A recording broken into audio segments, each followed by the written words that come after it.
This fifth video on ConfirmaXL. So we're in a bit of a hurry today, so we'll try and make this pretty quick. So the purpose here is to just give you a little bit of a follow-on to video number 4. And so in video number 4, we simulated a couple of ring oscillators, and we simulated on 3 different spice simulators. So we've been working on some improvements to ConfirmaXL, and we have 2 new integrations in terms of simulators. So now we support not just Topspice, Xyce, and NGspice, but we now have some integrations into LTspice and Qspice. So I hope that you'll find this useful, and we'll probably just repeat the simulations that we did in number 4 just to show you how that all works and how we're able to quickly run through those 5 simulations on 5 different simulators and get some results right away. So hopefully you'll find that useful to your own work. So let me shut down some things I was working on here. And I'm going to go to the shortcut on my desktop and start ConfirmaXL. So here's ConfirmaXL. And so the last simulation I was doing here was the ring oscillator from video 4. And since it's already loaded up here, because that was the last design that we were simulating, I can just hit the open schematic button here, as opposed to going through the library manager and opening up the schematic that way. So if you hit the button, um, it should open up that circuit in Kicad. Okay, and so again, we're using Kicad with hierarchical symbols and parameter passing, all those things that you expect with IC design, but that you don't get with Kicad out of the box. We've extended Kicad, so if you combine it with ConfirmaXL, you get all those niceties, so things that you would see in like Virtuoso, Cadence Virtuoso platform. We have similar features now with Kicad. Okay, so let me just give you a quick view here. So the 2 ring oscillators. This is a slow ring oscillator up here. This is a fast ring oscillator up here. The only real difference is the channel length. They're both 5-stage ring oscillators based on digital inverters. This one's built up explicitly with transistors, so PMOS, NMOS. Here's one inverter, the next inverter, and so on. The feedback path is here, and that label, the node is labeled. It's called ring, I think. And then this one here, it's the exact same topology. Here's the feedback, but we've built it using symbols. So if you dive down into the symbol, you have an underlying schematic, and you can move through the hierarchy in Confirma. We showed that in previous videos, so I won't go through that again.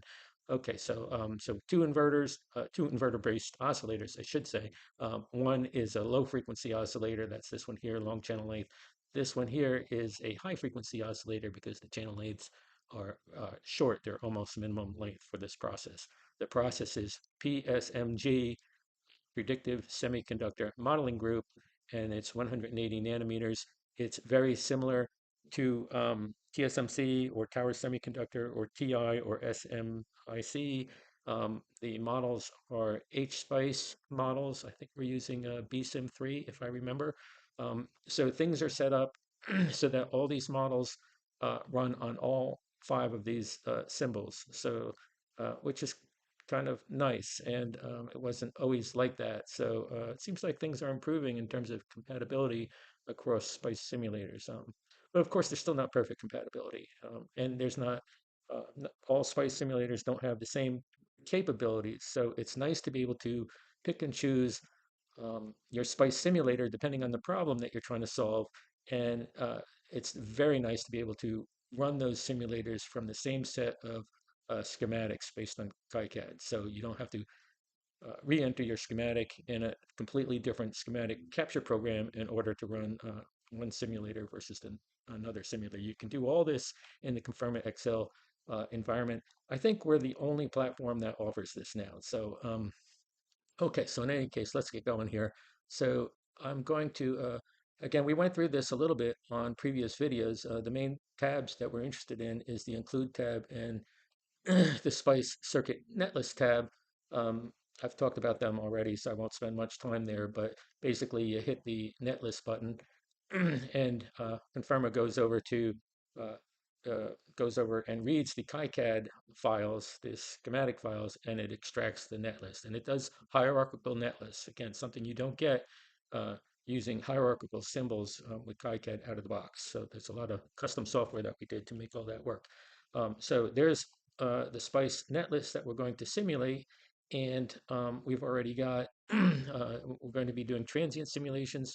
We already have the transient times all set up for each of the Spice simulators so that we can make this video short and quick. So I'll select the Spice simulator tab here. The first simulation we're going to do is Topspice.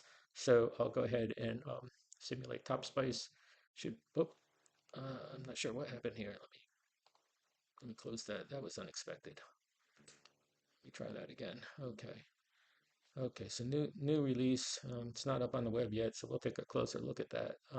So Topspice started and ran, and it finished up. So let's go ahead and view the plot here. And so we're in top view. And again, you can download this from Pinzer. You can use the top view demo, which is free. So you can use that in conjunction with several of these Spice simulators. So let me go ahead and plot those waveforms. Okay, so you can see the two oscillators. We've got the slow oscillation, we got the fast oscillation with the short period. So anyway, so that part went okay. So let me close that, and we'll go to Xyce. And so let's do simulate Xyce. Okay, Xyce started and ran. So let's view plots with Xyce. So when we hit view plots, the same top view opened up. We're going to grab ring and ring 2. Okay, and so this is the output from Xyce, and you can see the simulation looks pretty much the same.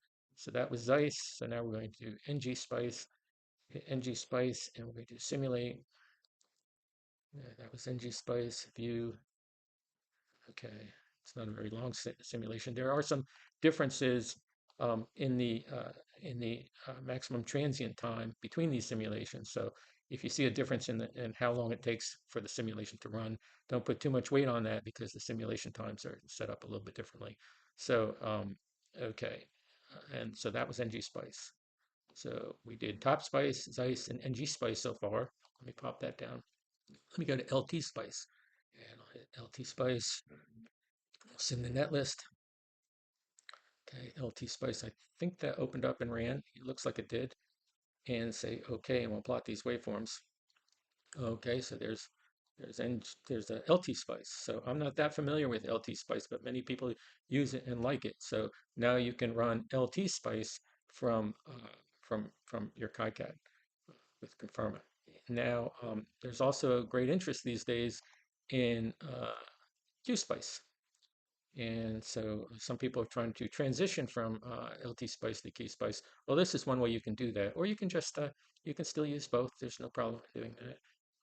So let me hit simulation on Qspice. So I'm still coming up to Qspice, up to speed on Qspice. So, all right. So we've loaded into this Qspice tool, and this is the top level net list. It's called Confirma creates it bundles everything up into what's called an SRC file. So it bundles up the include, the Spice net list, Spice control commands, um, and also Spice models, Spice model files. It bundles all that information into this SRC file here. So that's let's give a little bit of a tour of some of these tabs. So this is actually what gets sent to the Spice simulator. So this same top level bundle, if you wish, that's what was sent to every one of these different simulators. All right, so we're in Topspice. So I guess this tool is primarily for when working with netlist text files, and you hit the sim button here. Okay, the simulation just ran. I'm going to close it, and then we'll do view plots just as we did with the other tools.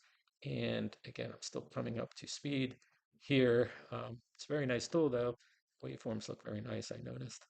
So, okay, so there we go. So let's see what we do here. We ran a lot of stuff. I mean, 5 different simulators. Um, that's not bad. We did it. We did it in. Let's see if I can get all these things up here. I think my screen's going to get kind of crowded here, but you can see all the different simulations that we ran, different simulators. So I think that's pretty much what I wanted to show. Looked like we had that one little error. I'll have to track that down before we put it up on the web page. So there's this. We've got the 5 different simulators now. And then there's been some improvements into the Spice simulator setup form. So we've been working that area. We've got some new stuff coming on S parameter design. So it's where the RF designers, you can do stability factor, simultaneous match, plot stuff on Smith charts, stability circles, gain circles, that sort of thing. Noise figure circles, not ready yet, but that will be coming too. So that's the update. Hopefully you find this interesting, and I didn't take up too much of your time this time. All right, well, see you next time. Thanks for sitting in. All right, bye.